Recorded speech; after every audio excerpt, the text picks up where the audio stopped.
especially when the community here are targeted because of how strong Birmingham is. Because Birmingham is more united than they ever want them to be. Now, as I'm here in Birmingham, I will have a message for Shabana Mahmood and Tahir Ali. Yeah. We reject you. You do not represent any of us. You have blood on your hands and you represent the Zionist entity, and we are opposing you. So as I see the crowd here, I have a message for you from Palestine.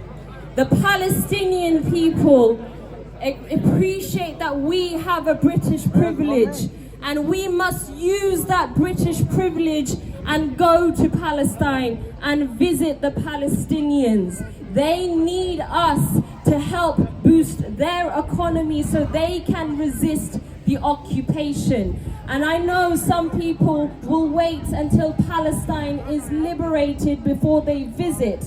But if you are not visiting Palestinians because you fear the Israeli occupation, then they are more free than we will ever be.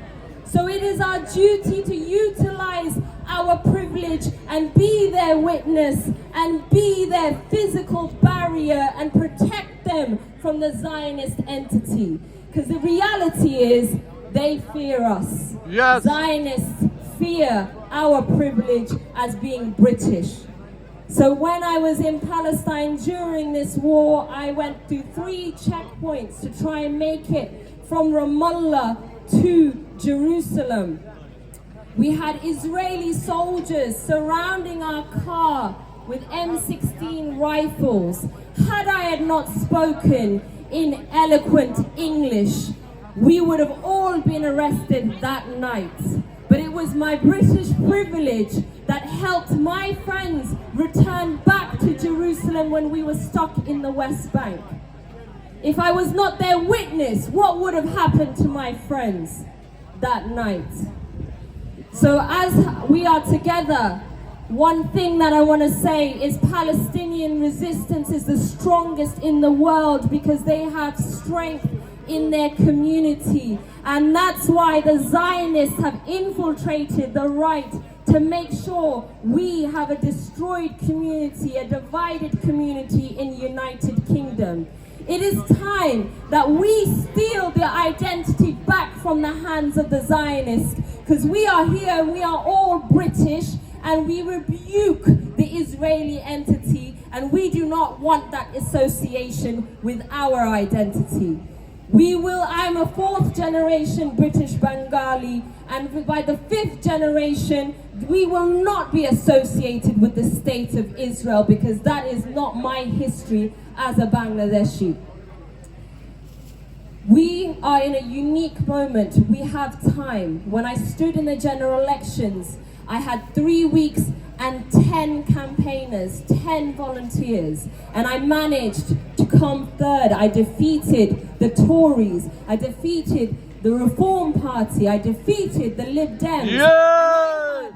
4 pro-Palestine candidates planted in by the deep state, because I know Keir Starmer better than the people that say they oppose him, because I worked under him and I saw how he recruited Israeli spies to monitor us. He recruited an Israeli spy as a social listener. And that's why it is the party of mass surveillance. It is the Zionists' natural home. The Labour Party is a party that they are proud of. And that's why we are now seeing all of our freedoms and liberties being snatched away from us. So as we have a community here, we need to strengthen our ties with each other. I am so fortunate to be here to speak on behalf of the activist independent movement, because we have an opportunity. The council elections will be next year. And with this amount of people, I promise you, if you find the leaders who can stand in every ward and make sure you have one person that you all back, you will be able to snatch that council away from the Labour Party. And once we have snatched the council away from the Labour Party, we will take their parliamentary seats one by one. And we support Jodie McIntyre to steal Jess Phillips's seat from underneath her. And we will do this. This time round, we will be like the Zionists, but far better, because Zionists plan for decades in advance. We react. And now is the time that we have half a decade to plan until the next election, and we will remain connected and organized, and we will take every single one of those rotten, bloodthirsty Labour MPs down with the government. Thank you everybody.